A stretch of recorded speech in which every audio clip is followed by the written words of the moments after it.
Hello everyone, welcome to Edutab. My name is Megha और आज के सेशन में हम डिस्कस करेंगे कि अगर आप जेआईबी और सीआईबी एग्जाम के लिए प्रिपेयर कर रहे हैं तो क्या कोई सिलेबस है जो दोनों एग्जाम्स में ओवरलैप होता है या नहीं होता है। तो इसके बारे में बात करेंगे, ये क्यों समझना जरूरी है इसके बारे में बात करेंगे। लेकिन उससे पहले आपको एक छोटा सा काम करना है। अगर आप जेआईबी या सीआईबी एग्जाम के लिए प्रिपेयर कर रहे हैं तो इसी वीडियो के डिस्क्रिप्शन में ना आपको जेआईबी सीआईबी दोनों के लिए ई बुक्स का लिंक मिलेगा। जब आप उस लिंक पे क्लिक करेंगे तो आप एडुटैब की इस विंडो पे पहुंच जाएंगे जहां पे आपको फ्री ई बुक्स मिलेंगी। जेआईबी वाले लिंक पे क्लिक करेंगे तो जेआईबी की ई बुक्स वाले पेज पे पहुंचेंगे। सीआईबी वाले ई बुक्स पे क्लिक करेंगे लिंक पे तो इस पेज पे आप पहुंचेंगे जहां पे आपको मिलेंगे मोस्ट इंपॉर्टेंट टॉपिक्स की list, previous year questions and practice MCQs मिलेंगे, that too free of cost. तो आप इसे डाउनलोड करिए और एग्जाम की रिक्वायरमेंट के हिसाब से आप प्रेपरेशन करिए। ठीक है। अब ओवरलैप की बात करते हैं। अब ये ओवरलैप समझना क्यों जरूरी है। देखिए, अगर आपको पता है कि आप जो जेआईबी में पढ़ाई कर रहे हैं आपको सीआईबी में भी काम आ जाएगी, तो आप अच्छे से पढ़ेंगे, डिटेल में पढ़ेंगे, तो जेआईबी भी अच्छे से क्वालिफाई होगा और सीआईबी में भी आपको काफी मदद मिलने वाली है। और जिन लोगों का टारगेट होता है कि हमें back to back JIB CIB दोनों क्वालिफाई करने हैं, अगर उन्हें पता है कि ये मैं अच्छे से पढ़ लूं, ये मुझे सीआईबी में भी काम आने वाला है, तो इजी हो जाता है फिर सीआईबी भी क्वालिफाई करना। ठीक है, कि अभी आपने पहले पेपर दिया जेआईबी का, अच्छे से पढ़ा और बैक टू बैक वो इन्फॉर्मेशन याद है, सीआईबी में भी काम आ गई। तो भाई कौन से टॉपिक्स हैं ऐसे। अब अगर आप आईईएन आईएफएस पढ़ते हैं तो उसमें बहुत सारे टॉपिक्स आपको बीएफएम में काम आते हैं। Money market, capital market, FEMA, FEDAI, ADR, GDR, derivative market में credit default swaps, factoring, forfaiting, credit rating agencies, ये सारे टॉपिक्स आपको बीएफएम में काम आने वाले हैं। टेक्निकल टॉपिक्स है तो यहीं पे जोर लगा लो, तो बीएफएम आपको इजी रहेगा, जो कि एक डिफिकल्ट सब्जेक्ट है सीआईबी एग्जाम का। तो आप इसका स्क्रीनशॉट भी ले सकते हो या फिर इसी पीपीटी को, अगर आप ये पीडीएफ आपको चाहिए तो हमारा टेलीग्राम चैनल का लिंक डिस्क्रिप्शन में है, वहां से भी आपको हमारे सारे सेशंस के पीडीएफ मिल जाएंगे। फिर पीपीबी में बहुत कुछ है जो बीएफएम में काम आएगा, जैसे उसमें फॉरेन एक्सचेंज रेमिटेंस फैसिलिटीज है, एनआरआई के ऑपरेशनल एस्पेक्ट्स हैं, एनपीएस है, लेटर ऑफ क्रेडिट है।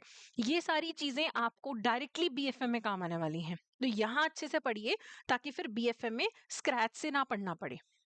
ठीक है। फिर एबीएम और जेआईबी में क्या क्या कॉमन है, तो एएफएम में आपको एक टॉपिक होता है जैब में, preparation and presentation of financial statement of banks, वो आपको एबीएम में काम आएगा, एनालिसिस ऑफ फाइनेंशियल स्टेटमेंट्स में। फिर ट्रेड्स आप पढ़ते हो, आईएफएस में भी पढ़ते हो, पीपीबी में भी पढ़ते हो, ये आपको एबीएम में फिर से करने को मिलता है। फिर आप जो पीपीबी में important laws related to recovery of dues करते हो, आईबीसी पढ़ते हो, सेम आपको एबीएम में फिर से काम आएगा। एबीएम में पूरा चैप्टर है इंसॉल्वेंसी बैंकरप्सी को लेके। ठीक है। फिर पीपीबी और बीआरबीएल में आपको बहुत कुछ कॉमन देखने को मिलता है। अब यहाँ पे नेगोशिएबल इंस्ट्रूमेंट एक्ट है पीपीबी में, सेम बीआरबीएल में भी है। Prevention of money laundering act दोनों में कॉमन है। इंसॉल्वेंसी बैंकरप्सी कोड दोनों में है। Mortgage lien set off reserve bank का जो ऑम्बड्समैन स्कीम वाला चैप्टर है, दोनों में चैप्टर्स हैं। उसके बाद हाइपोथिकेशन प्लेज दोनों में है। अप्रोप्रिएशन असाइनमेंट दोनों में है। एमएसएमईज वाला act, SARFAESI act, date recovery tribunals, consumer protection act, लोक अदालत, law of limitation, partnership form, मतलब अ, आधे से ज्यादा चीजें जो आप पीपीबी में पढ़ेंगे बीआरबीएल में आपको काम आने वाली हैं। तो ये तो बहुत ही ज्यादा क्लैश है पीपीबी और बीआरबीएल में। फिर आईएफएस और बीआरबीएल में देखें तो RBI act, banking regulation act दोनों में, लाइसेंसिंग ऑफ बैंकिंग कंपनीज दोनों में, एनबीएफसी दोनों में आपको देखने को मिलता है। तो बीआरबीएल तो आपको बहुत इजी लगेगा अगर आप अच्छे से जेआईबी एग्जाम पे प्रिपेयर करते हैं। उसके बाद आईएफएस में वेंचर कैपिटल टॉपिक है, एबीएफएम में भी वेंचर कैपिटल टॉपिक है। तो इतने सारे टॉपिक्स क्लैश हो रहे हैं, तो स्पेसिफिकली आईएनआईएफएस प्लस पीपीबी ये आपको बहुत काम आने वाले हैं सीआईबी में। तो इनको जेआईबी के टाइम पे अच्छे से पढ़िए, या आपने ऑलरेडी जेआईबी क्लियर कर लिया है तो आपके जो पुराने नोट्स हैं, जो आपने पुराना इन्फॉर्मेशन है, वो आप इजीली जो है यहाँ पे अप्लाई कर सकते हैं अगर आप सीआईबी एग्जाम के लिए प्रिपेयर कर रहे हैं। अब अगर आपको जेआईबी सीआईबी एग्जाम के लिए प्रिपेयर करने के लिए हेल्प चाहिए तो आपको क्या करना है। अगर आप सेल्फ प्रिपेयर करना चाहते हैं, ग्रेट, वो भी हो सकता है, लेकिन अगर आपको कोर्सेज की रिक्वायरमेंट है तो editor.in पे जाइए।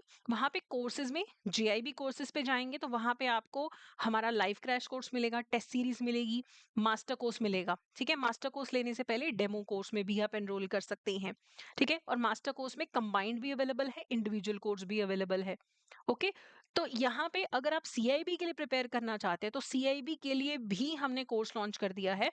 तो यहाँ पे आपको टेस्ट सीरीज और मास्टर कोर्स सारे सब्जेक्ट्स के और इंडिविजुअल कोर्सेज के भी अवेलेबल हैं। तो रिकॉर्डिंग्स छोटी छोटी हैं कि टाइम के हिसाब से आप इन लेक्चर्स को देखिए, साथ में नोट्स हैं, प्रीवियस ईयर क्वेश्चंस हैं, मॉक टेस्ट हैं, तो आपको हेल्प मिलेगी। ओके, तो यहाँ पे आप अपनी सहूलियत के हिसाब से, रिक्वायरमेंट के हिसाब से कोर्सेज में एनरोल कर सकते हैं। बाकी कोई भी डाउट हो तो आप हमें मेल कर सकते हैं hello@edutap.co.in, या फिर ये नंबर है 8146207241, इस पे भी आप कॉल कर सकते हैं, या कमेंट सेक्शन में भी आप कमेंट करके हमें पूछ सकते हैं। सो आई होप ये इन्फॉर्मेशन आपको हेल्प करेगा। Good luck.